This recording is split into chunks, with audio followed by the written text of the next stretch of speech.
সেদিন এক প্রাগৈতিহাসিক সকালে শ্রীরামচন্দ্র যে দুর্গার বোধন করেছিলেন, স্বর্গের দেব পুরুষগণ যুদ্ধে পরাজিত হয়ে যে রণদেবীকে অসুর নিধনে পাঠিয়েছিলেন, সেই দুর্গাই 21 শতকে নারীর ক্ষমতায়ন।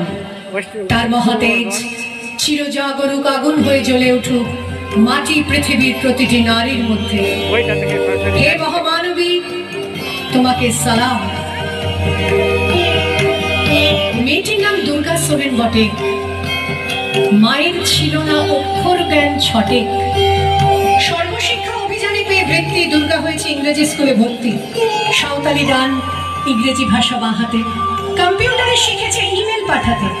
অঙ্কের স্যার ভুল হলে যোগ বিয়োগে গায়ে হাত দেয় পড়া শেখানোর সুযোগে। দুর্গা জানে না কোনটা যৌন লাঞ্ছনা। স্যারটা নোংরা বটে, কথাটা মানছ না। শেষে একদিন স্যারের নোংরা হাতটা মুচড়ে দিয়েছে দুর্গা, মেরেছে ঝাপটা। ওরে অর্ধেক আকাশে মাটিতে শ্যাওলা, আকাশে উড়বে হবে কল্পনা চাওলা। যদি না বিমান ভেঙে পড়ে তার দুর্দার, মহাকাশচারী হবে এই বটেক দুর্গা। বিশ্বায়নে পণ্যায়নে খণ্ড খণ্ড মানচিত্রে, বাংলা বিহার রাজস্থানে সাধারণী নমস্তুতে। পণ্যাব্রতে পত্নীব্রতে মোহমুদ্রা ধ্বংসমুদ্রা, প্রযুক্তিতে গৃহকর্মে সাধারণী নমস্তুতে। আমার দুর্গা পথে প্রান্তরে স্কুল ঘরে থাকে।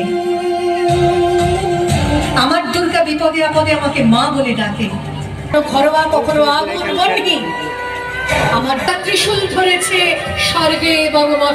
লিঙ্গ সাম্যে শ্রেণী সাম্যে, কিন্তু সামাজিক অবক্ষয়ের পরিস্থিতিতে সেই দুর্গাকেও হেনস্থা হতে হচ্ছে তার কর্মক্ষেত্রে। আমরা প্রতিবাদ করি, মিছিল